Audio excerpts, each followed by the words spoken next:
পিরোজপুরের নেসারাবাদের বিন্না গ্রামের প্রতিটি ঘরই যেন এক একটি কারখানা।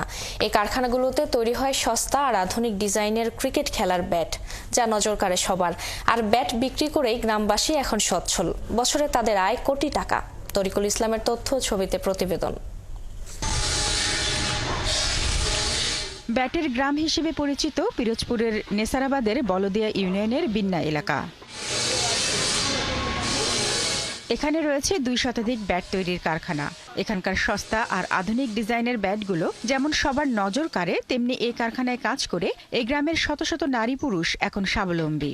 প্রথমে গাছ আয় টলার দিয়া আইলে পরে এখানে গাছ উড়ানোর পরে মানে 4-5টা সেকশন করতে হয় মালদারে। এর পরে ব্যাট এইখানে তৈরি হয়। পয়লা অনেক গরিব ছিল বিন এলাকা, এই ব্যাট বানাই অনেক মানুষ উন্নতি হয়েছে, অনেক বিল্ডিং আছে, অনেক জায়গা জমি রাখছে। তবে কারিগররাই জানান, কম দামের নরম কাঠ দিয়ে তারা ব্যাটগুলো তৈরি করেন বলেই এটা আন্তর্জাতিক মানের হয় না। ঠিকঠাক কাঠ ব্যবহার করলে তারাই আন্তর্জাতিক মানের ব্যাট তৈরি করতে পারেন। বছরে প্রায় মনে করেন বহু টাকা ইনকাম হইতে আছে, প্রায় 5-10 কোটি টাকার মতন ইনকাম হইতে আছে।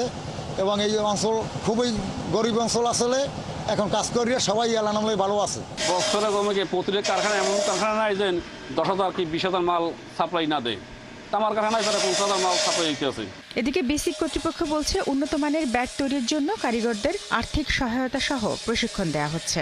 বিসিক এর সাথে এই ব্যাট কারখানার মালিকদের যোগাযোগ রয়েছে এবং তাদের সুবিধা অসুবিধা সার্বক্ষণিক তদারকি করা হয়।